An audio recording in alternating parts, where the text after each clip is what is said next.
Hello friends, this is Sanjay. In today's video, we will be solving the 30 EVS questions from the CTET December 2021 paper 1. And this particular paper was conducted on the 4th of January of 2022. This is the English version. If you prefer the answers and explanations in Hindi, then there is a separate video where I have covered the same questions in Hindi as well, which you can watch.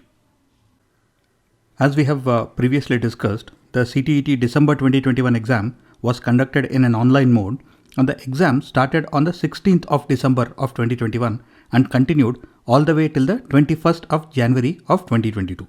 So the exam was actually held over a period of 23 working days. So there were 23 different versions of paper 1 which we can solve from the December 2021 exam. And because each of these paper has 30 questions per subject, in this series we will be solving 690 EVS questions. And these 690 questions cover almost the entire EVS syllabus that you can expect in the upcoming exam. So this will be very useful for your preparation for the upcoming exam. So let's get started. Crocodiles are mainly killed by poachers for which of the following? Now this question has been taken from the class 5 EVS textbook from a chapter called Super Senses, where it is written that many animals are killed for their parts. Elephants are killed for their tusks, so tusks are teeth, and rhinoceros for its horn, and tigers, crocodiles and snakes for their skins. So crocodiles are killed for their skins. Now crocodile skin is actually made into leather, and this leather is used in the fashion industry to make items like purses or shoes or jackets and sometimes even expensive suitcases. So the answer here is for skin.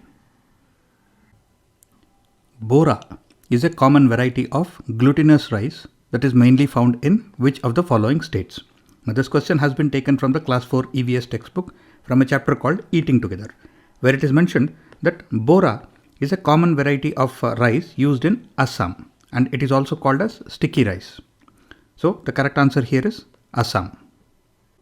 In winters, grandmothers often use a solution of the following to protect the skin from dryness. Now this question paper has a small error. It says skin from dryness. It should actually be skin from dryness. So this is a grandma's remedy. So they are asking us to identify that which of the following solutions is used by grandmas for protecting skin from dryness. Now the question has been taken from the NCERT class 4 EVS textbook from a chapter called The Valley of Flowers, where it is written that Granny's recipe, that is, mix equal parts of rose water and glycerin and add a drop of lemon juice, and this mixture is used on the skin to keep it from drying or cracking. Therefore the answer here is rose water, glycerin and lemon juice. A bird that makes a nest hanging from a branch of a small tree or a shrub is which of the following? Now this question has been taken from the class 4 EVS textbook from a chapter called A Busy Month, where it is mentioned that the sunbird, which looks like this, right? So this makes a nest that actually hangs from the branch of a small tree or a bush, like what you see in the picture. So the correct answer here is sunbird. PNR on a ticket shows which of the following? Now the PNR number is something that you find on railway tickets. So they are asking us what is the expansion of this PNR.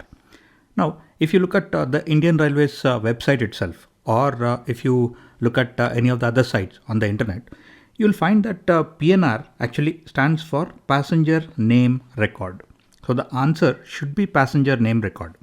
However, as per the official answer key for this exam, they have mentioned passenger number record as the correct answer.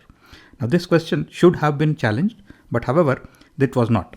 So in any case, the correct answer for this is passenger name record, because that is what is actually given in the Indian Railways website itself. In Malayalam, mother's elder sister is called what? Now this question has been taken from the class 4 EVS textbook from a chapter called From the Window. And here it is mentioned that the mother's elder sister is called Valliamma. So the answer here should be Valliamma. Which one of the following places is in Kerala? Now, this question has been taken from the class 4 EVS textbook from a chapter called Omana's Journey. Now, Valsad is in Gujarat, Udupi and Malakheda are in Karnataka, and Kozhikode is actually in Kerala. Therefore, the answer here is Kozhikode. The village got its name from the many khejri trees growing there.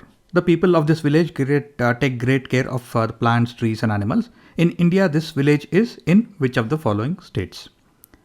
Now, the key information in this question is that the village got its name from the khejri trees that grow around that village.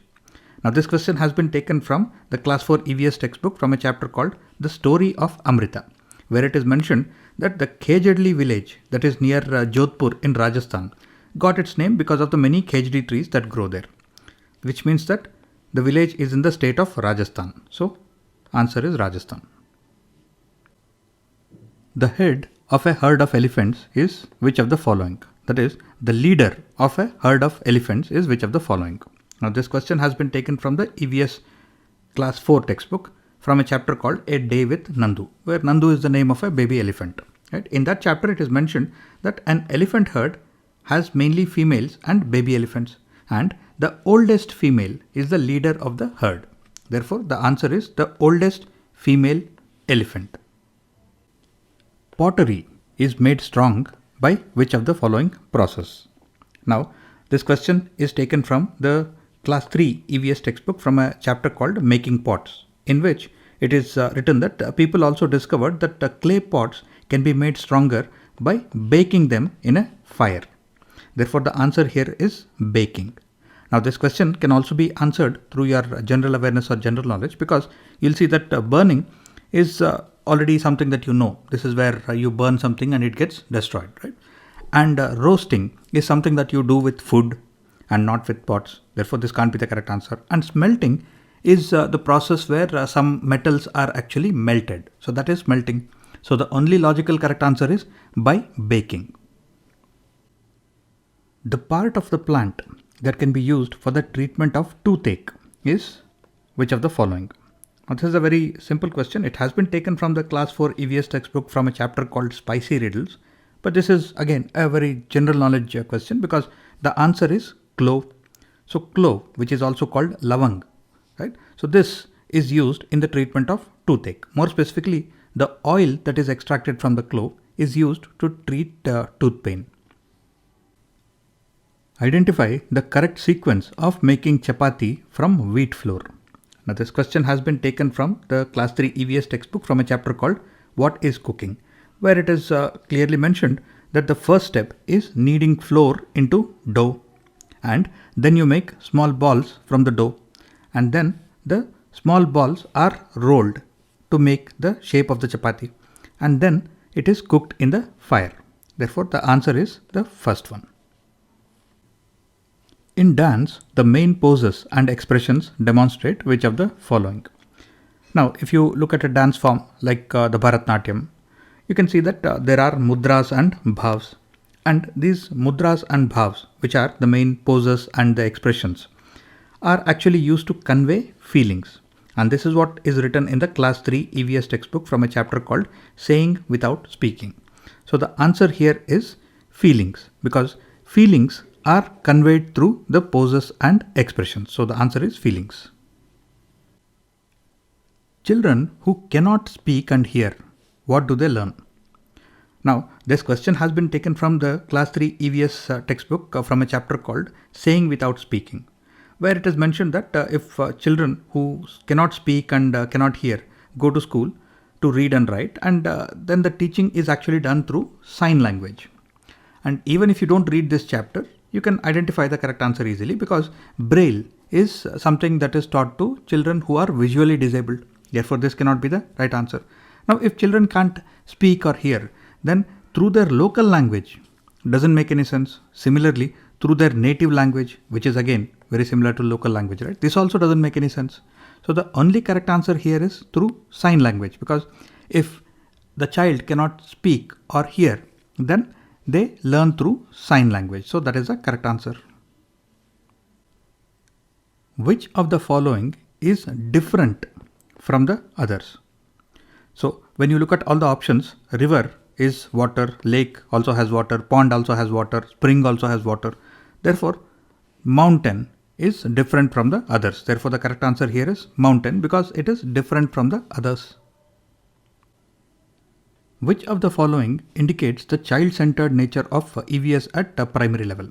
Now, this question can be answered by referring to the NCERT Class 3 EVS textbook foreword, that is the introduction part, where it is clearly written that the NCF recommends that the child's life at school must be linked to the life outside the school, and there is a departure from the legacy of bookish learning, and it is also talking about the attempt to discourage rote learning. Therefore, A and B and C, all the three are correct. Therefore, the correct answer here is A, B and C. And if you read through the passage, it also says that NCF and the designers of this textbook have actually discouraged sharp boundaries between school, home and community. Therefore, this is an incorrect statement. The only three statements which are correct are A, B and C, which is the correct answer. Which of the following can be the objective of environmental studies at primary level? Now, when we look at all the four statements, the last one which says treating the prescribed textbook as the sole basis of resource for learning, which means treating the textbook as the only source of knowledge for EVS. Now, you know that this is an incorrect statement because it is written time and again in EVS textbook and in the syllabus document as well that the textbook is not the only source of knowledge in EVS. Therefore, statement D is incorrect. Any of the answer choices which have D in it will be incorrect. So, the last one which has D is eliminated. The next one which has D is also eliminated. Option 2 which also has D is also eliminated. Therefore, we are just left with one option, that is A, B and C, which has to be the correct answer. And even if you were to just read statements A, B and C, even then you will see that these are the correct statements.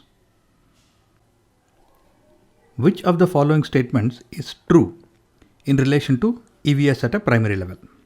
Now, if we read through the statements, we see that these can be answered on the basis of the Class 5 EVS textbook foreword, that is the introduction part, which is called a note for teachers and parents. Now, let's look at the statements. The last one says it is based on a single subject approach. Now, this is incorrect because EVS is an integrated subject which integrates three subjects, that is science, social science and environmental studies. Therefore, this statement is incorrect. The next one, the language used in EVS textbook are formal. Right? So this, if we read the note to parents and teachers, we see that the language used in the textbook is not formal. Therefore, this statement is also incorrect. Next, this subject is there in classes 1 and 2 and issues and concerns related to it are given through language and mathematics. Now, this sounds correct, but focus on the fact that this is saying that this subject is there in classes 1 and 2, whereas the textbook says that this subject is not there in classes 1 and 2. Therefore, this statement is also incorrect. Therefore, we are left with only one option. This is environmental studies, that is EVS, in classes 3 to 5 is a subject that integrates concepts and issues of science, social science and environmental education. So this is one of the basic meanings or the definition of environmental studies, and the same thing is actually written in the textbook as well. Science, social science and environmental education are integrated into EVS. Which one of the following should be minimized in the EVS classroom? Now, this question can be answered directly, or this can also be answered on the basis of the information given in the Class 5 EVS textbook foreword. Right? It is mentioned there that there is no place for definitions and mere information in this book. So, which means that definitions, which are also descriptions, right, should be minimized, because theory should be minimized and practical aspects should be maximized or encouraged in EVS. Therefore, there is no place for descriptions, that is descriptions should be minimized. Therefore, this is the correct answer. And even if you look at it from a common sense perspective, we are talking about EVS as a subject which is being taught to primary school children, young children, small children. So now look at the options and see which one of them will they get easily bored with. Free debates where they are talking among each other and they are trying to understand each other's perspective. So this is something that they'll enjoy. So this cannot be minimized. Then picture reading, definitely interesting for small kids, cannot be minimized. Narratives, which are stories, are also interesting for children. So that also cannot be minimized. Now descriptions, if you are giving them some theory, they will definitely get bored. So this has to be minimized. The real challenge for EVS learning at primary level is which of the following? Now this question can be answered by looking at the NCERT Class 5 EVS textbook foreword or the introduction, a note for the teachers and parents, where it is mentioned that the real challenge is to provide children with opportunities to express, learn by doing, ask questions and experiment. Therefore, the real challenge is opportunities for children to express themselves, which is mentioned here. Therefore, this is the correct answer. And even if we just look at all the options, the first one is definitions and information. So definition and information is not a challenge. You just need to look at any textbook or guide and you will have plenty of definitions and information. So giving this to children is not a challenge. Next, rote learning or just memorizing something by heart, right? This also is not a challenge at all. So this also cannot be an answer here. And descriptions of concepts. Again, descriptions are nothing but definitions. So if you are describing something, then you are just reading from a textbook or from a guidebook or from some other source. So description cannot be a challenge. Therefore, this also can be eliminated. So giving opportunities for children to actually express themselves and learn by doing or asking questions. So these are the real challenges when it comes to EVS teaching and learning. Therefore, this is the correct answer. Which of the following themes consists of sub-themes in the syllabus of EVS at a primary level? Now this is a very important question because almost every year there will be a question about the themes and the sub-themes of EVS. Now, as we have already seen, EVS has 6 themes, that is family and friends, food, water, shelter, travel and things we make or do. And in the first theme, that is family and friends, there are 4 sub-themes which are relationships, work and play, animals and plants. Therefore, here the question is asking us that which of the following theme consists of sub-themes. Therefore, family and friends is a theme which has 4 sub-themes. Therefore, the answer here will be family and friends. Authentic and meaningful learning of EVS can be given through which of the following? Now, this question can be answered in 2 ways. Either we identify the incorrect option and eliminate all the answer choices which have the incorrect option, or we can identify the correct options and select the answer choice which has all the correct options. For example, when we read the NCERT Class 5 EVS, a note for teachers and parents. Here it is written that answers should not be assessed in terms of only right or wrong. Now when we look at the last one, it says assessment of answers given by students as right or wrong. Now this is something that is specifically mentioned in the textbook as should not be done, right? Therefore, this is an incorrect statement. Now, any option which has D in it will be incorrect. Therefore, we can straight away eliminate option 1, 2 and 3 because they have D in it. So we are left with only one option, that is A, B and C, which is the correct answer. Or if we look at these options from the view of a primary school child, right? Narratives or stories are very useful and interesting for children to learn about various EVS concepts. So this is a meaningful and authentic learning experience. This has to be retained. Next, real dialogues, in a sense, relating what the child is learning in theory in the classroom with what is happening in real life around him. Therefore, real dialogues is also an important aspect. Next, process of experimentation. Now in EVS, there is a lot of emphasis given to experimentation and hands-on learning. Therefore, this also is correct. So A, B and C are used to give authentic and meaningful learning in EVS. Therefore, ABC is the correct answer. Issues of the theme travel can only be meaningful to students with which of the following activities? That is, if we are trying to teach about the theme travel to primary school students to whom EVS is being taught, then which one of these activities is the most meaningful? Now, when we look at all the options, the first one says debates are conducted around issues. Now think that you are trying to teach your primary school children about Taj Mahal, about Agra and about the Red Fort in Agra. And these are children who might or might not even have seen a picture of the Taj Mahal, and many of them would not have traveled to Taj Mahal. So if you are asking them to debate about the Taj Mahal, right? So what kind of a conversation will they have, right? So this debates about travel and about destinations, if you are conducting them, they will not have any meaningful experience. Therefore, this should not be the correct answer. The next one is if audio visuals are shown to children. Now, if you show children photos and videos, then they will be able to learn a lot about Taj Mahal even if they have not visited the exact location, right? So audio visuals are very, very useful when you are teaching about travel, and especially for small kids. So, and the same thing is also written in the NCERT EVS class 3 to 5 syllabus document, which talks about stories, posters, plays, films and other media, which are nothing but audio visuals. Therefore, this has to be the correct answer. Next, if demonstrations are given by teachers, now about travel, what sort of a demonstration will we give? Therefore, this cannot be a correct answer. And the last one, if theme-based worksheets are given to students, worksheets you will give only after they have understood about travel, about the destination, about the issues, right? So this cannot be the correct answer. Now, if you look at option 1 and option 2, that is if audio visuals are shown to children, that is using stories, posters, plays, films and other multimedia, right? So this has to be the correct answer.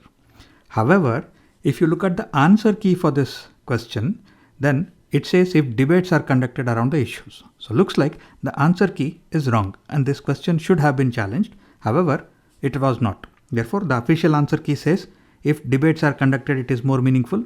But as per the syllabus document and as per common sense as well, it says that if audio visuals are shown to children, that would give them a more meaningful learning experience as far as the theme travel is concerned. Besides the EVS textbooks, which one of the following may be a good resource for EVS learning? Now, the fundamental way of answering this question is EVS encourages real world experiences. It encourages experimentation, observation. Therefore, if you look at all the options, Encyclopedia, Wikipedia are reading, and we are talking about primary school students. Therefore, these two options are not so useful. Next, radio. Now, how many children actually like listening to radio? Therefore, this also can be eliminated.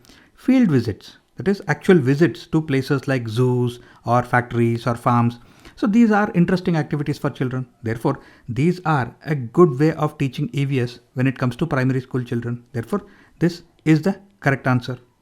And even when we look at the class 3, 4, 5 EVS textbooks or even the EVS introduction, that is a note for teachers and parents, we see visit a farm, visit it, and construction site, take the children to visit it, and visit a post office. So there is a lot of mention of children being taken for visits as a part of the EVS teaching and learning process. Therefore, field visits is the best resource for teaching EVS as far as small primary school children are concerned. The socio-cultural issues related to water theme can be effectively learned through which of the following? Now, the fundamental thing that we need to remember about EVS is that there is a lot of importance given to hands-on and actual observation and experimentation. Therefore, the one option that gives hands-on, actual and experimentation and observation opportunities is field trip. Therefore, the correct answer should have option C in it. So we can eliminate D only because only 3 options have C in it. Next, when we see role play is nothing but stories or narratives or dramatization, and children enjoy role play and dramatics and they learn a lot through these activities. Therefore, role play is very, very important. Now we look at the answer choices. Only the first one has A in it. Therefore, this has to be the correct answer. Also, when we look at the next one, which is real dialogue among students, this also is very, very important to understand socio-cultural issues related to water theme. That is, when children talk between themselves and relate their real world experiences, such as some children might say that we get water in our house through a tap. We just open the tap and water comes from the overhead tank because they have a municipal water supply. Whereas some other children might say, we get water from a well, right? Somebody from our family, my father or mother, goes to the well every day and draws water from the well. So the children who think water just comes from a tap will be able to understand that, water is actually brought from wells as well, which is through physical effort.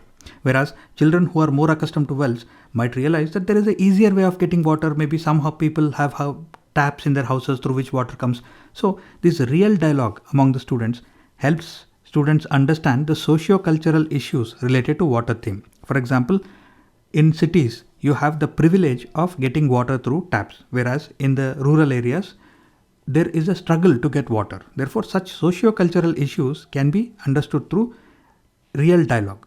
So, role play, real dialogue and field trip are the correct options here. Therefore, A, B and C is the correct answer. EVS textbook contains real stories, narratives and real events for learning of EVS because of which of the following. Now, stories, narratives and real events are a very rich source of information and learning. For example, if I tell you the story of Subhash Chandra Bose and I narrate how he built the Indian National Army and I tell you about the real events that happened during the freedom struggle, then you get a lot of information about that time and you learn a lot about the information, the independence of India and about how Subhash Chandra Bose fought for the independence of India. Therefore, stories, narratives and real events are a rich source of information and learning. So this is a correct statement. Next, they inspire students, teachers and community. If I tell you the story of Bhagat Singh, then you are inspired, right? So, stories and narratives can inspire students, teachers and the community. Therefore, this is also correct. Next, they provide us with an opportunity to revisit experiences that we are familiar with, right? So, if I tell you the story of how I visited Andaman Nicobar and went to the cellular jail and I could visualize how the freedom fighters who were imprisoned there struggled. So, I am sharing my experience with you. So the story I'm telling you is an opportunity where I'm sharing my experiences that I'm familiar with you. So this is also a correct answer because it provides us with an opportunity to learn from somebody else's experience. Now the last one, they make the pedagogy of EVS easy for the teachers. Now this cannot be an correct answer at all because if the entire idea behind real stories and narratives and real events is just to make the teachers' pedagogy easier, then that can't be right. Therefore, this can be eliminated. Therefore, the correct answer should have A, B and C in it. Therefore, A, B and C is the correct answer. However, if you refer to the official answer key, then the answer has been given wrongly. So, the answer says that it is because they make the pedagogy of EVS easy for the teacher. Therefore, the official answer key is wrong. The correct answer should be A, B and C. For consolidating the learning of EVS, the focus of assessment should be on which of the following. Now, informal learning, that is the last option, is something that you can ignore. You should focus on the other three options, that is for learning, off learning and as learning, because these are concepts which are frequently asked about in the EVS question paper. Now, assessment for learning is an assessment that is done by the teacher and this is done during the teaching and learning process because assessment for learning gives an opportunity to the teacher to modify the pedagogy or the teaching process depending on how well the children are able to grasp what is being taught. So this is by the teacher and during the teaching and learning process. Next, assessment of learning may be conducted by the teacher or may be conducted by the school, but this is assessment which happens after the teaching and learning process. So this is most like post-mortem testing because after the lessons are completed, this is more like the monthly test or the annual test. So you'll just get to know what the students have learned, but the teacher will not get an opportunity to change the teaching methodology for that batch again, right? So this is assessment of learning. This is post the lessons are completed.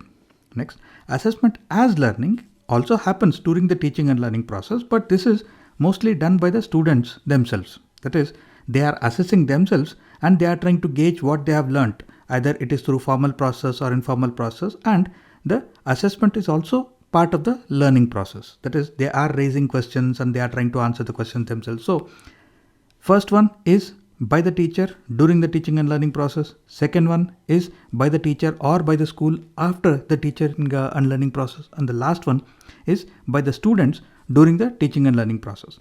Now here, for consolidating the learning of EVS, right, we have to look at it from the teacher's perspective. Therefore, the best answer is for learning. Now, if you look at the NCERT continuous and comprehensive evaluation guidelines, even there, the same thing is mentioned. They say assessment for learning, which happens during rather than later after the teaching and learning process. So the correct answer here is assessment for learning. Raja, An EVS teacher uses an assessment tool that clearly indicates achievement criteria across all the components of the student's work from written, oral to visual. The teacher is using which of these assessment tools or techniques? Now, if we refer to the NCERT Continuous and Comprehensive Evaluation Guidelines, there is a mention of a tool called a rubric. Right? So, a rubric includes a clear set of criteria for the student's work. So, this is what is being mentioned in the question as well. That is a clear set of criteria for the student's work. Therefore, the answer here is rubric. Now, a rubric is a template like this. So, I have given an example of one line from the template. For example, if we are trying to assess the level of engagement of the child in the class. Now, if the student proactively contributes to the class and offers many ideas, then you will rate him as 4. And if the student is not contributing in the class at all, and if he just stays silent in the class, then you will rate him as 1. So this is the parameter against which you are assessing the student, and these are the criteria for rating him as 4, 3, 2 or 1. Therefore, for all the components of the student's work, if there is a clear set of criteria, then that is called a rubric. So this is the rubric.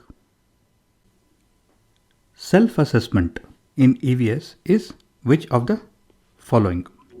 Now, self-assessment is assessment as learning. So there are three concepts that you have to be very familiar with: assessment as learning, assessment for learning, and assessment of learning.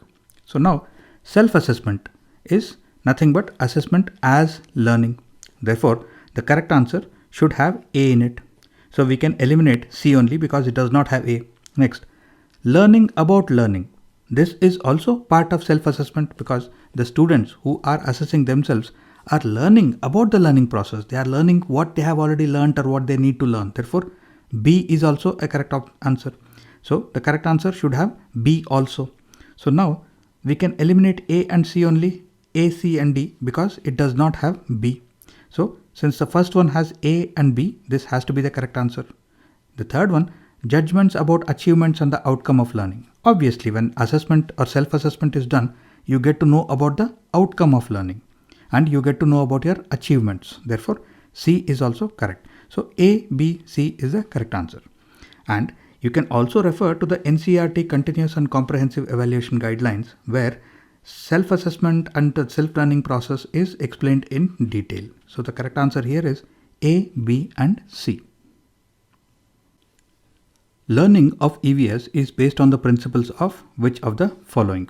Now you have to remember that EVS is being taught at a primary level. So these are very young children. So how do you teach them anything? So first you have to start with very simple concepts. You have to start with 1 plus 1 before you teach them very complex things like 34 plus 65, right? So simple to complex is the principle that is used in teaching EVS. So this has to be the correct answer. If you look at the next one, it says complex to simple. So this is the reverse of what should be correct. Therefore, this is wrong. Next, global to local. This is also incorrect because first you start with local things, something that the children can see around them, right? And only then you go to the more global items. Now, local to global should be the order. Therefore, this also is incorrect. Next, abstract to concrete. First, you teach children about concrete things, something that they can touch, feel, see. For example, if you want to teach addition, you start with 2 apples or 2 blocks or 2 sticks, and you teach them that if you have 1 in each hand, then you have 2 in total, right? So this is concrete because they can touch, feel and see the items that they have. And only then you go to abstract thoughts, that is ideas. Now, if you tell them, think you have 2 apples and you have 4 bananas, then how many fruits do you have? So that is an abstract thought because they don't have the fruits in their hand. So they can't actually count, right? So this is a thought. So it should be concrete to abstract. Therefore, the correct option here is simple to complex, which is the principle for teaching EVS. And if you refer to the NCERT Continuous and Comprehensive Evaluation Guidelines, even there is a mention of concrete to abstract and simple to complex. So simple to complex is actually directly mentioned here. And with that, we have completed the 30 EVS questions in this question paper. If you have any questions, comments and feedback, please post them in the comment section below. Please do like this video and subscribe to our channel so that you don't miss any of our upcoming videos. And if your friends are preparing for the same exam, please do share this video with them so that it will help them out, and it will also help our channel very much. So thank you, stay safe, and I will see you again in the next video. Till then, take care.